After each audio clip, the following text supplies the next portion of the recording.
Olá, alunos! Sejam todos bem-vindos aí a mais esta aula de Sociologia, comigo, professor Rafael Bastos.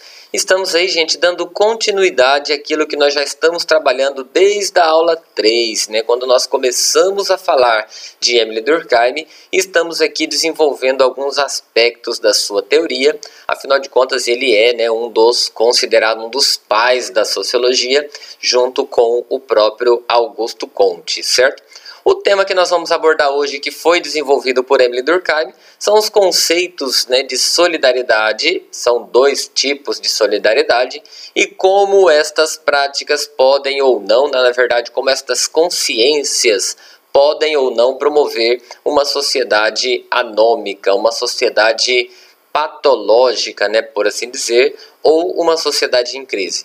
Então vamos lá, seguindo aqui com alguns aspectos gerais da teoria de Émile Durkheim com o cenário que nós estamos analisando.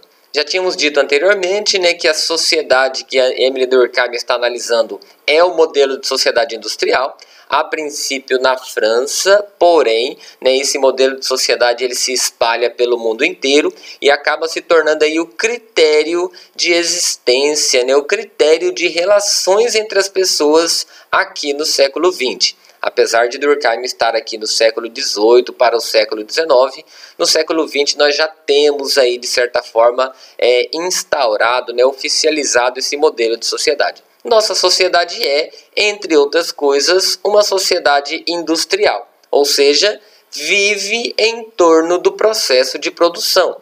Produção de bens que gera riqueza, produção de bens que gera condições de vida, produção de bens que gera a vida, por assim dizer. Então, olha só, o que Durkheim está fazendo é analisar os fatores que explicam esse fenômeno. Por que, de certa forma, chegamos nesse modelo de sociedade? E a partir daí vem essa pergunta, o que garante a vida em sociedade? Tem uma máxima, gente, que diz mais ou menos assim: toda sociedade é consequência da vontade de alguém. Perceba, toda sociedade é consequência da vontade de alguém. A questão é, onde nós estamos nesse processo? Será que nós estamos entre aqueles que determinam as vontades que caracterizam a sociedade? Ou será que nós estamos entre aqueles que pura e simplesmente obedecem às normas estabelecidas por esses indivíduos que têm as suas próprias vontades? Então, o que garantiria nesse cenário a vida em sociedade? Durkheim responderia: os laços de solidariedade social. Pode ser uma solidariedade mecânica ou pode ser uma solidariedade orgânica. A partir daí, o que viria a ser de fato esta solidariedade social? O ponto de partida, pessoal, é como nós olhamos para a própria sociedade. Será que esse olhar que eu tenho para a sociedade tem como ponto de partida os interesses particulares, individuais, ou será que tem como ponto de partida os interesses coletivos? Será que até que ponto aquilo que eu estou defendendo como interesse coletivo, como algo que seja realmente bom para todo mundo, satisfaz apenas e tão somente os meus interesses individuais? Então, o ponto de partida é isso, porque afinal de contas o nosso modo de agir está intimamente relacionado com o nosso modo de pensar. Nós agimos de tal maneira que buscamos satisfazer aquilo que nós temos como interesse, que nós temos, como diria Durkheim, consciência. Qual é a nossa consciência? Qual o fundamento da nossa consciência? Cada indivíduo possui uma consciência. Essa consciência pode estar fundamentada em interesses coletivos, que seria o ideal, segundo Durkheim, ou essa consciência pode estar fundamentada em interesses particulares. Ou seja, defender aquilo que é bom para todos de fato, ou satisfazer pura e tão somente aquilo que é bom para mim.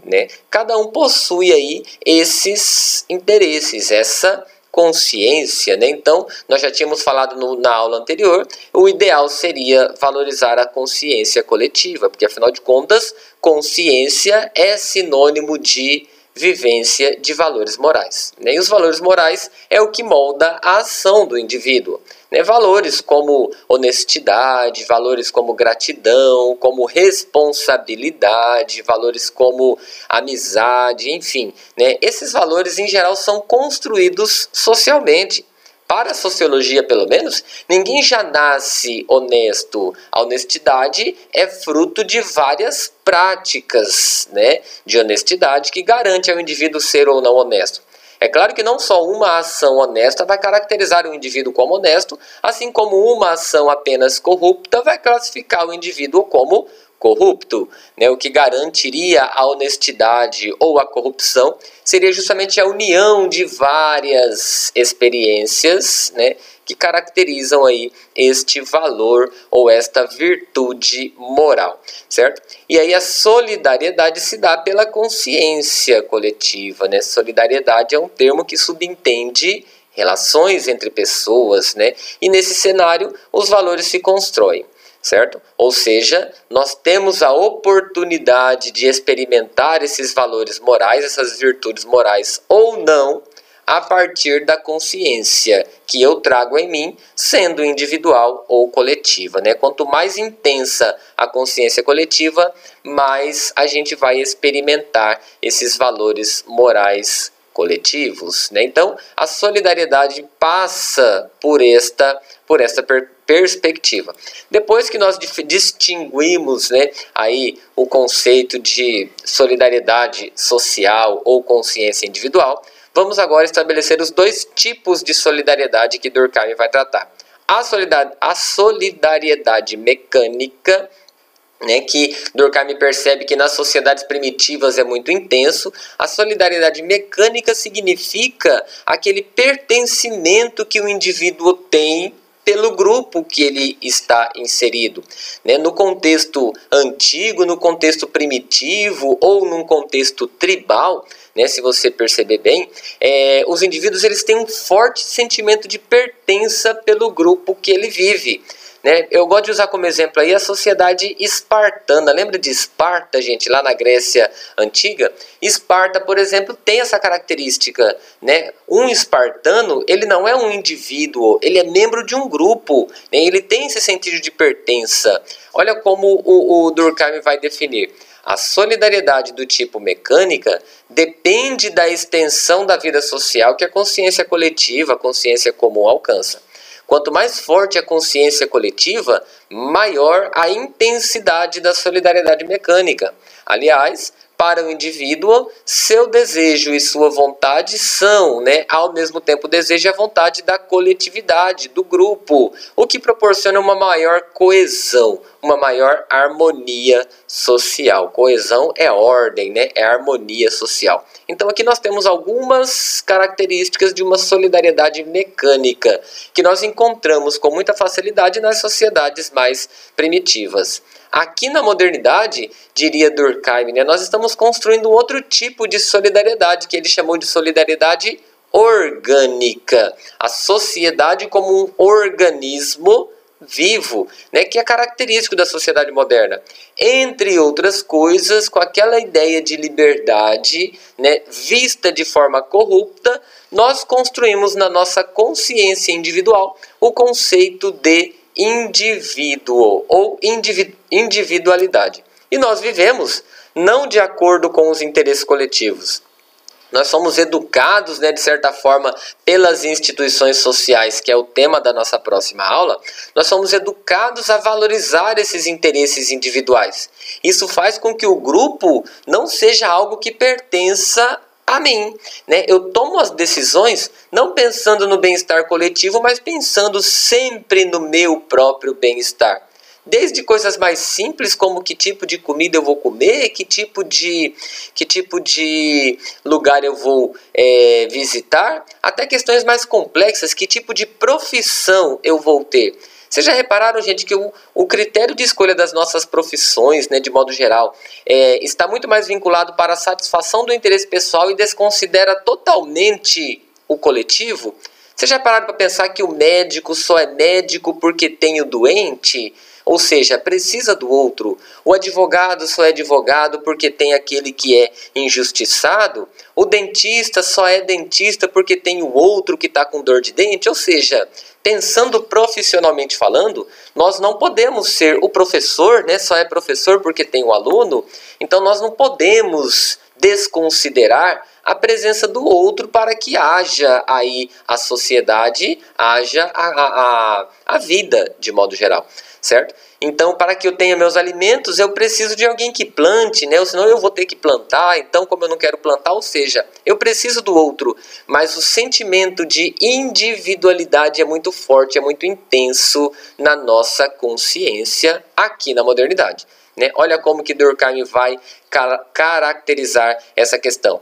Na solidariedade orgânica, ocorre um processo de individualização dos membros dessa sociedade, os quais assumem funções específicas dentro dessa divisão do trabalho. Cada pessoa é uma peça de uma grande engrenagem, mas nós não nos vemos assim, né? Na qual cada um tem sua função, e é esta a última que marca o seu lugar na sociedade.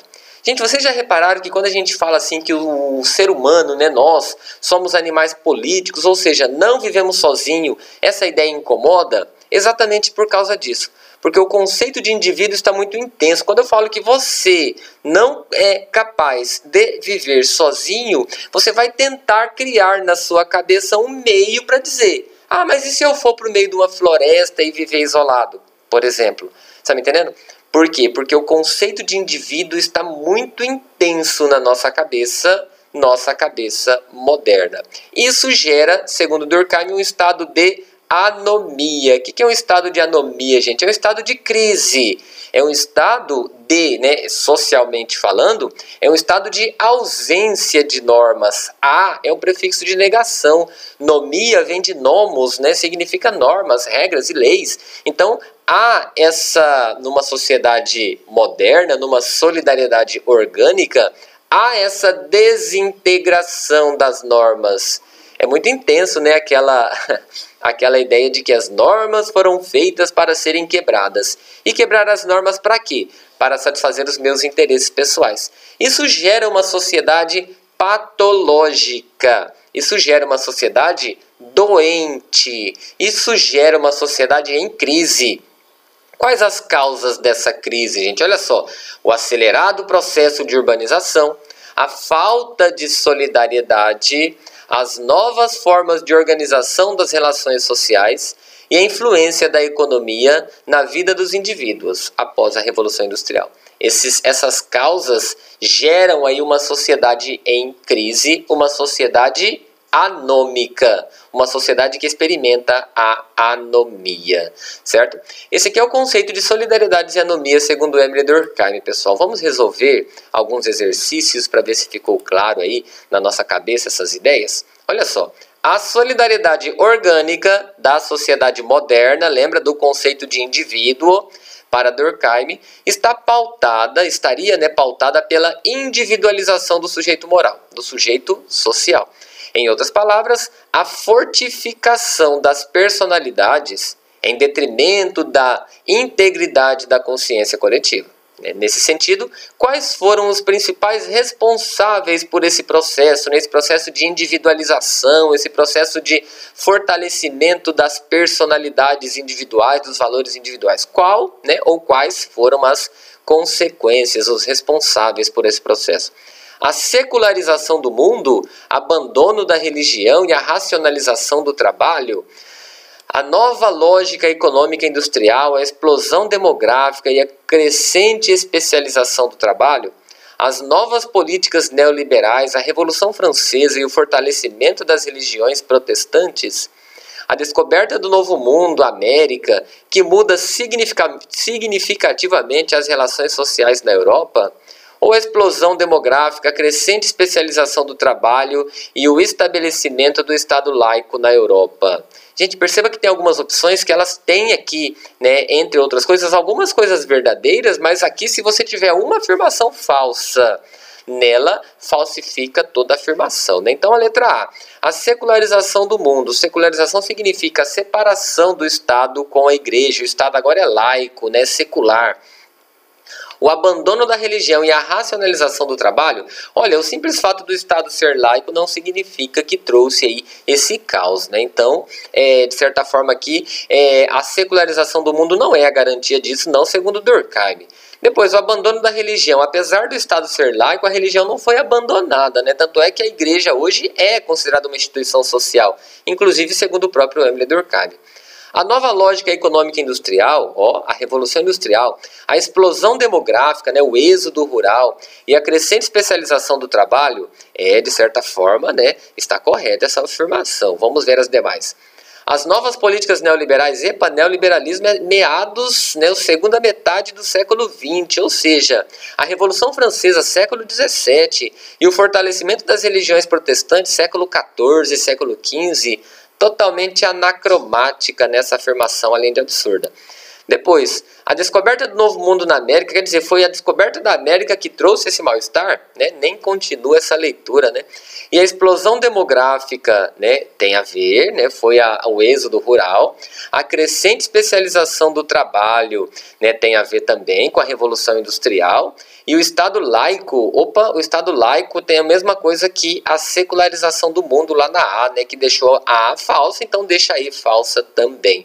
Portanto, a resposta correta, a letra D, né, que é o que caracteriza aí esta solidariedade orgânica, esta solidariedade, né, essa sociedade caótica, segundo o próprio Emile Durkheim. Aqui nós temos então, pessoal, as características da solidariedade segundo Durkheim, certo? E também o que ela gera, né? Um estado de anomia, uma sociedade patológica. Se ficou claro essas ideias, pessoal, não esqueça de deixar o like lá, né, no nosso vídeo. Se não se inscreveu ainda, se inscreva no canal, que isso tudo fortalece o nosso projeto. Tchau, tchau e até a nossa próxima aula que fala sobre as instituições sociais. Tchau, tchau.